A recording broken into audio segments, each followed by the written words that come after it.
Hello everyone, I am Satyam and in this video we will be talking about the object methods in JavaScript. Object or methods in JavaScript can be used to work on objects. As I say, JavaScript is completely made up of objects, so everything is object in JavaScript. So if you know what are the various methods that you can use on these objects, then you can work with JavaScript really very well. So in this video I will be covering the methods part, and I'm also going to give you now like a task at the end of this video. So keep watching if you want to learn something new. So what are methods?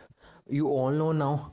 Methods are the inbuilt functions that are available with the JavaScript, and every browser understands these methods.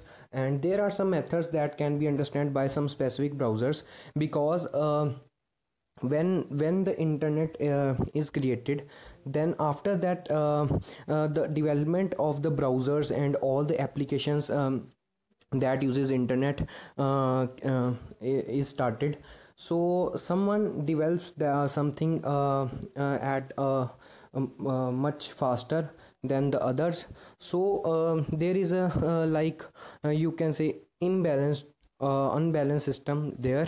Some browsers can work very well, Google Chrome, Firefox and Opera Mini are the three that can work really very well, and there are other browsers that can't work that good.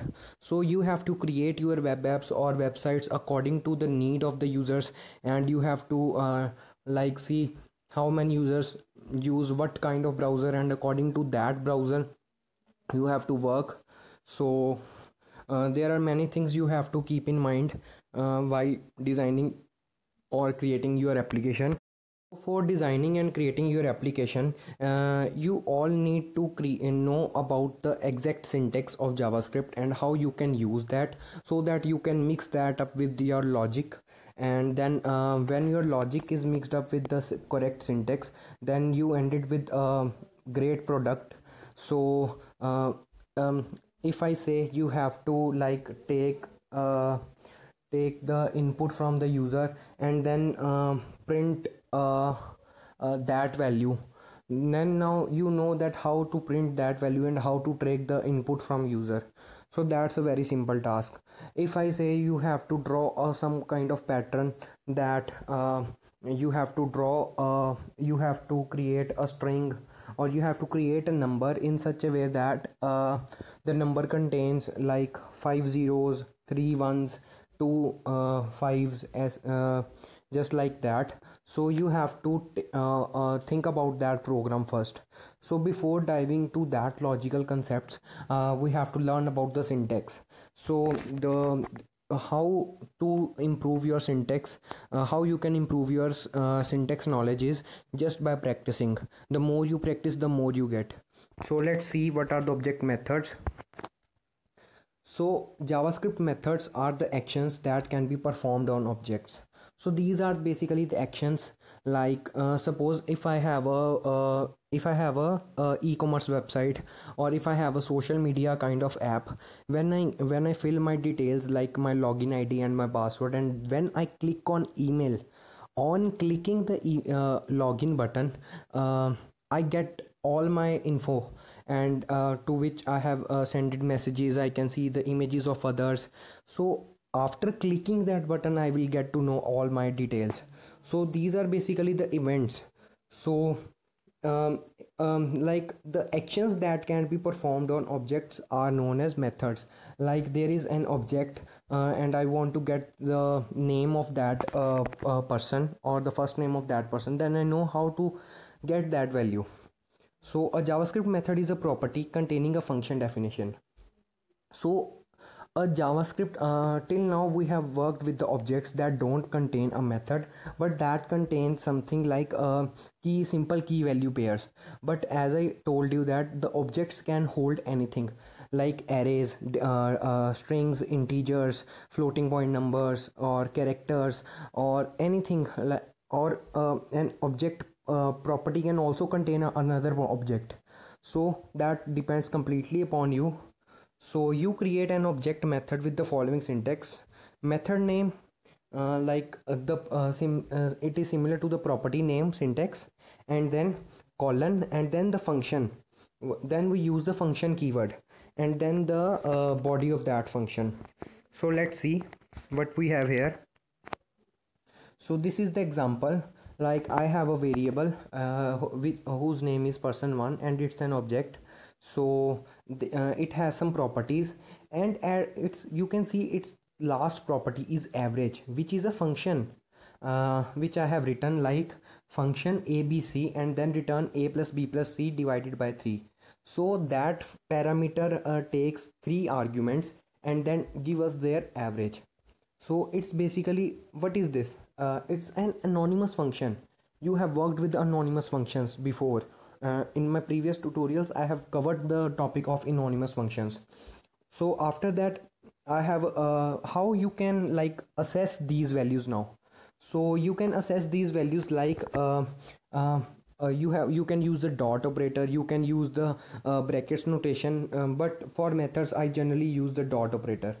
So with the help of dot operator I can assess these methods as like person1 dot average, and because it's an anonymous function I have to call that function, and for calling that function what I will do is I will put 2 parentheses after the name, and then put the correct number of arguments, and then call that function, and I will get the result as 20, because 20 is the average of 10, 20 and 30. So that's perfectly fine. And I have also used the return statement, and we all know how to like use return now. So there are also some inbuilt JavaScript methods. Like the first one is has on property. So has on property is very useful because you have in sometimes there are like 50 to 100 properties of an object.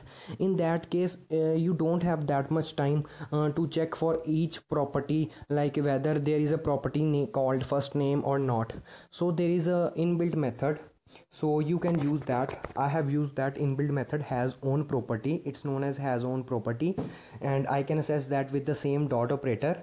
So after that I have to put the name of the property as a string and pass that thing to that method, and I get the value as true on the right hand side. So this is what we get. So after that I have another method which works on the object class. So object dot get on property names and person1. Now object is the class name. The dot, with the help of the dot we can get the property, and there is an inbuilt method known as get on property names, and then we pass the object name within that method, so that we can get all the names of the properties in the form of an array. So we get an array of first name, last name, age and average. These are the property names. Similarly you can also use the keys method and pass the like object name in that. After that there are the object dot values. Similar to keys, I already told you that the property is a combination of keys and values. So if we can get the keys, we can also get the values. So we can get the values as object dot values and then pass the function name. On the right hand side you can see we got all the correct information. After that the last one is the entries. So the entries basically tells us the like the key and the value in a pair. So we get an array of arrays. We will learn about the array soon, but till then you can see that these are in some pairs in the square brackets. So you can get all the values and the keys with the help of the entries function. So there are much more methods available for the objects. So but for this video I guess it's enough. So thanks for watching guys, and stay tuned with the Unacademy for more videos, and you can get the full source code at the following link. So thank you.